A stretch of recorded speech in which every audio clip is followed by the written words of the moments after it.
नमस्कार दोस्तों। तो आज हम बात करेंगे जो है राशि के कुछ व्यवहार, कुछ उनकी खास बातें, कुछ उनके चरित्र से जुड़ी बातें। और जैसा कि आपने अगर मेरी पिछली वीडियो देखी होगी तो उसमें हमने मेष और वृष राशि की कुछ खास बातें आपके सामने मैं लेकर आई थी। और ऐसे ही अब मैं जो आज की जो वीडियो है आपको बताने वाली हूँ कर्क और मिथुन जो राशि है उनकी ही कुछ खास बातें। तो चलिए दोस्तों शुरू करते हैं। हम शुरू करते हैं कि क्या होती है मिथुन राशि और क्या होती है कर्क राशि, क्या इनके स्वभाव में अंतर होता है। तो जानते हैं पहले मिथुन राशि के बारे में। और मिथुन राशि का जो स्वामी है वो बुध होता है। जो इनका स्वरूप होता है वो स्त्री और पुरुष आलिंगन वृद्ध जैसा एक चिन्ह होता है, अगर आपने इनका जो चिन्ह देखा होगा। तो बात करें इनकी पहली की, यह जो राशि होती है ये चक्र की तीसरी राशि होती है। पहली राशि आपको मैंने बताया था मेष होती है, उसके बाद दूसरी राशि हमारी वृष होती है। तो ऐसे ही अब मिथुन हमारी तीसरी राशि होती है राशि चक्र की। और राशि का जो प्रतीक होता है युवा दंपति दोनों का इसमें आपको आलिंगन मिलता है। यह द्विस्वभाव वाली राशि होती है जिसमें आपको दो तरह के स्वभाव देखने को मिलते हैं, जैसे कि पुरुष और स्त्री।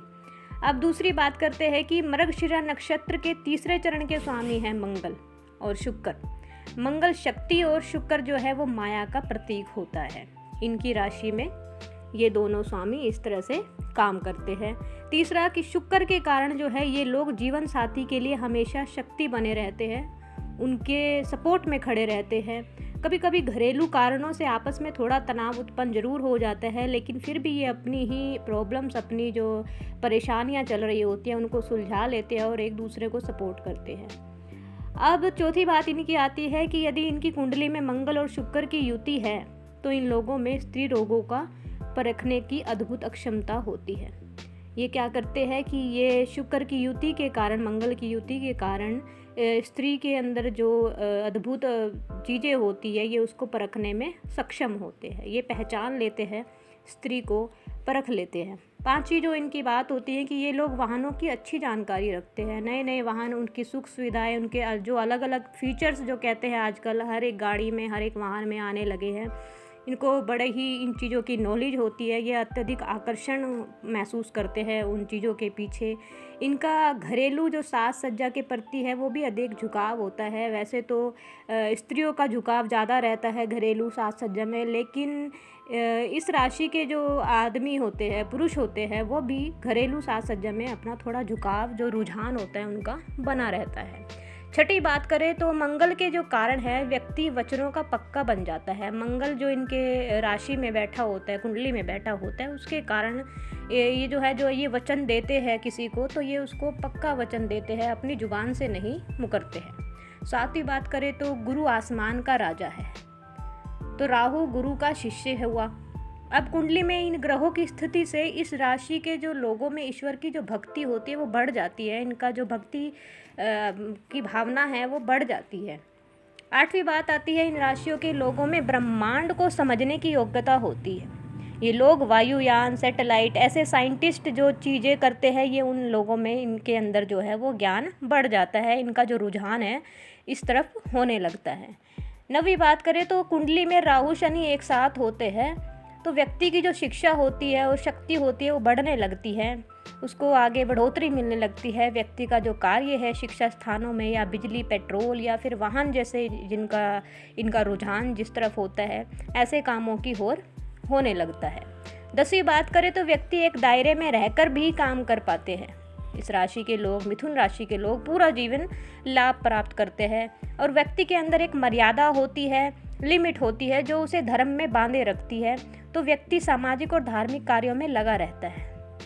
11वीं इनकी जो खास बात है वो है कि कुंडली में इनके गुरु और मंगल एक साथ हो तो ये व्यक्ति अपने क्षेत्र में उच्च शिखर की तक पहुंच जाते हैं, बहुत अच्छी सक्सेस, जो सफलता जो है ये प्राप्त कर लेते हैं।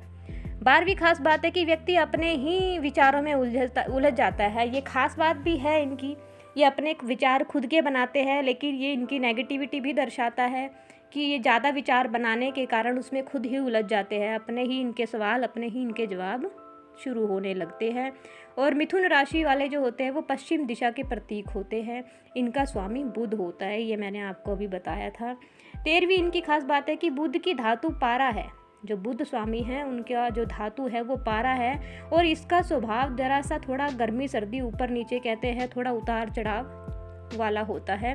यही स्वभाव इन लोगों का भी होता है। दूसरे की जो मन की बातें हैं, पढ़ना, दूरदृष्टि, बहुमुखी प्रतिभा, अगर हम कह सकते हैं कि ये बहुत ही चतुराई से दूसरे के मन की एक जो फेस रीडिंग है ये लोग कर लेते हैं, और अधिक चतुराई से कार्य करने की अक्षमता होती है। ये अपनी चतुराई दिखाकर काम को जल्दी करने की अपनी अक्षमता को भी प्रभावित करते हैं। 14वीं बात है कि व्यक्ति को बुद्धि वाले कामों में सफलता मिलती है। जैसे कि ये लोग IQ जो इनका लेवल है वो बहुत ऊंचा होता है। उच्च IQ लेवल के ये मिथुन राशि वाले लोग होते हैं। वाणी की चतुरता से ये राशि वाले जो लोग हैं वो कुशल कूटनीतिज्ञ होते हैं। राजनीतिक में भी इनका रुझान होता है, क्योंकि इनका जो IQ लेवल होता है वो पॉलिटिक्स में जाने का इनका जो है आने वाले टाइम में इनको मदद करता है। 15वां और जो आखिरी इनका खास बात है, ये हर काम में जिज्ञासु होते हैं। इन्हें हर चीज़ जानने की, हर चीज़ खोजने की इनके अंदर एक बनी रहती है। तो ये क्या करते हैं, इस कारण से जो होते हैं ये जो इस राशि वाले जो लोग होते हैं वो जांच पड़ताल में भी सफल होते हैं। ये जासूस बन जाते हैं, डिटेक्टिव बन जाते हैं, या फिर ये पुलिस में भी जा सकते हैं, ये पुलिस की भर्ती में भी लग सकते हैं। ये लोग पत्रकार या लेखक या भाषाओं की जानकारी रखने वाले भी होते हैं। अब कहे तो योजनाकार भी बन सकते हैं। ये अलग अलग तरह की प्लानिंग कर की लीडरशिप में जाते हैं।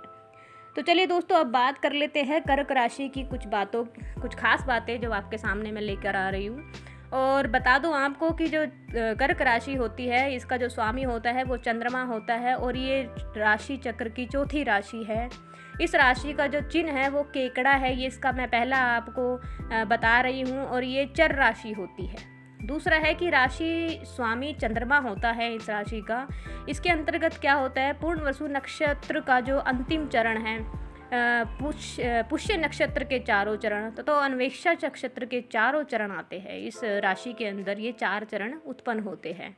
अब तीसरी कर्क राशि के लोग क्या होते हैं कि कल्पनाशील होते हैं, इमेजिनेशन में बहुत इनका ध्यान होता है। कुंडली में इनके जो है शनि और सूर्य एक साथ होने पर ये व्यक्ति जो है मानसिक रूप से थोड़ा सा अस्थिर हो जाते हैं, थोड़ा अपना डिसीजन लेने से इधर उधर हो जाते हैं, और व्यक्ति में अहम की भावना भी बढ़ने लगती है। चौथी बात, जिस स्थान पर भी ये लोग काम करने की इच्छा करते हैं वहाँ परेशानी ज़्यादा मिलती है।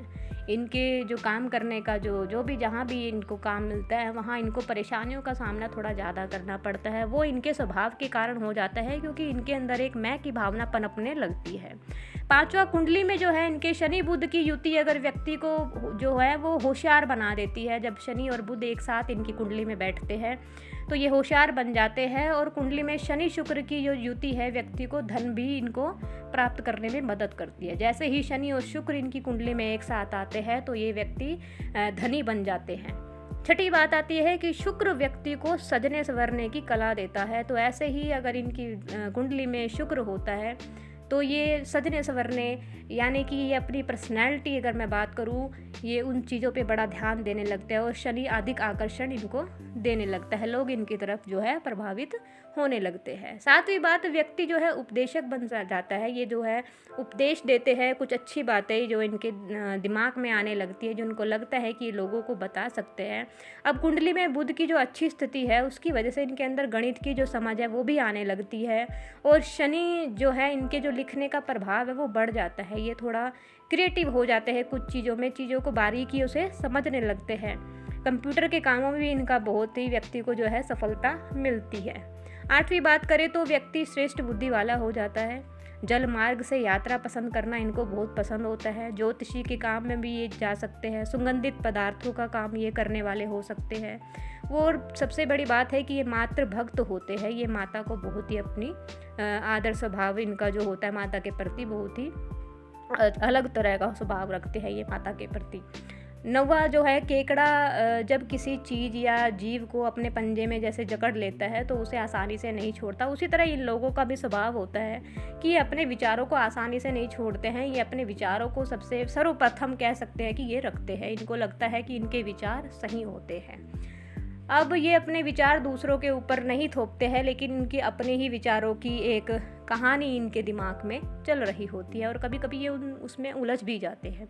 10वीं बात इनकी भावना की आती है कि ये ग्रहणशील होते हैं, एकाग्र होते हैं और धैर्य के गुण भी इनके अंदर मिलते हैं। थोड़ा पेशेंस रखने वाले भी होते हैं, चीज़ों को ग्रहण भी करते हैं। अगर इनको कुछ सीखने को मिलता है तो ये सीख लेते हैं। थोड़ा एकाग्रता होती है इनके अंदर, पेशेंस के हिसाब से इनके अंदर एकाग्रता होना भी जायज़ है।